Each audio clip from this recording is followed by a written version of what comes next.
Salam sejahtera buat kita semua. Di sini saya akan mereview buku karangan Brian Turner, di mana dalam buku ini dia berbicara tentang Max Weber dari sejarah ke modernen. Dalam buku ini dia terdiri dari 283 halaman dan 11 bab. Dengan itu di sini saya atas nama Delce Maria Matalurego dengan NIM 21030027 akan mengkaji hal-hal penting yang saya dapat.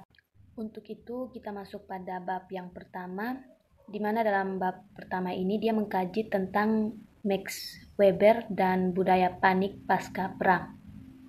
Max Weber sendiri dia itu merupakan seorang yang telah lama dianggap sebagai tokoh utama dalam perkembangan sejarah sosiologi. Reputasi dari Weber sebagai ahli sejarah sosiologi pun tidak dapat dibantah. Tetapi pengaruh sering datang dari perdebatan yang mencakup metodologi dalam hal ilmu sosial. Selanjutnya kita masuk pada revolusi modern. Dalam revolusi modern ini, ambiguitas Weber atas kapitalisme juga dinyatakan dalam sikap ambivalennya terhadap sosialisme. Sosialisme adalah langkah lain dari pertumbuhan sumber daya rasional. Selanjutnya kita masuk pada bab yang kedua, di mana dalam bab yang kedua ini berbicara tentang Max Weber, sejarah sebuah bibliografis esai. Dalam historiografi, Weber telah mendefinisikan secara khas dalam kontradiksi terhadap Marxisme. Kesimpulan antara Weber dengan modern, di mana apa yang merupakan karakteristik modern adalah pengembangan disiplin dan perilaku hidup rasional. Selanjutnya masuk pada Islam kapitalisme dengan tesis dari Weber. Perbedaan pendapat cukup besar muncul di kalangan sosiolog sehubungan dengan penafsiran etika Protestan dari Weber. Meskipun terdapat adanya kesalahpahaman, hal itu juga dapat ditunjukkan bahwa sejumlah teori berbeda muncul dari sosiologinya Weber. Penafsiran pertama dari tesis etika Protestan yang dikemukakan oleh Weber memiliki teori nilai-nilai yang idealis. Tesis keduanya itu berisi tentang argumen tentang kondisi yang diperlukan dan mencakupi untuk munculnya kapitalisme. Selanjutnya kita masuk pada asal-usul dan tradisi Islam dan Kristen. Agama Islam muncul pada saat di masa Kekaisaran Bizantium bersama dengan Sasanian. Kemudian memiliki kekuasaan dominan dalam lokasi geografis langsung.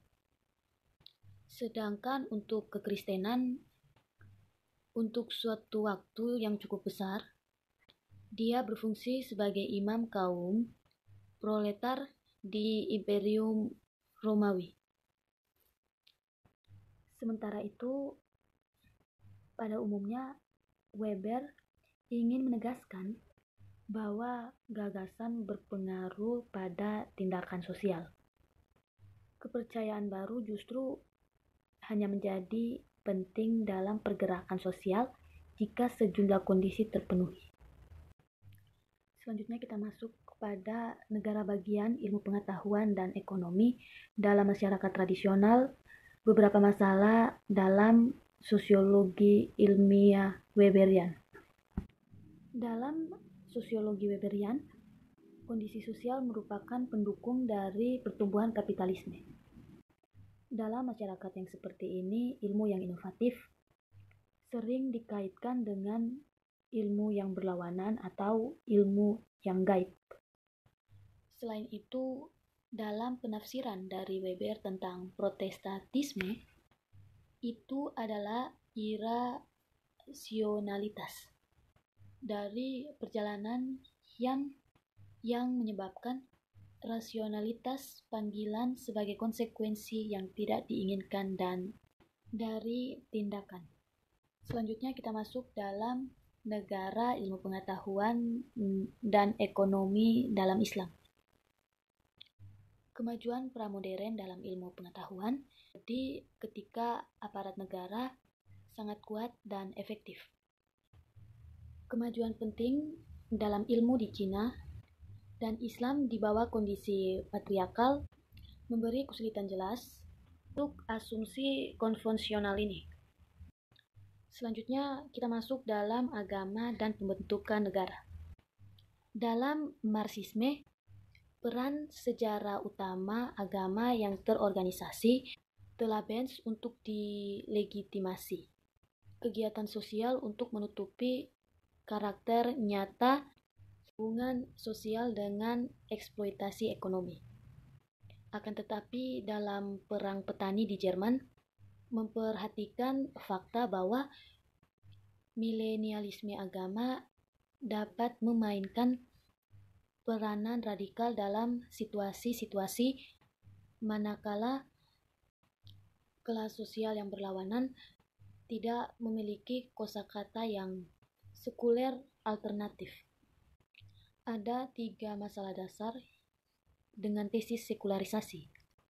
Selanjutnya kita masuk pada rasionalitas dari tubuh, refleksi pada modernitas dan disiplin. Dalam masyarakat pramodern, lebih antusias, naif dan langsung, intens dan komunal.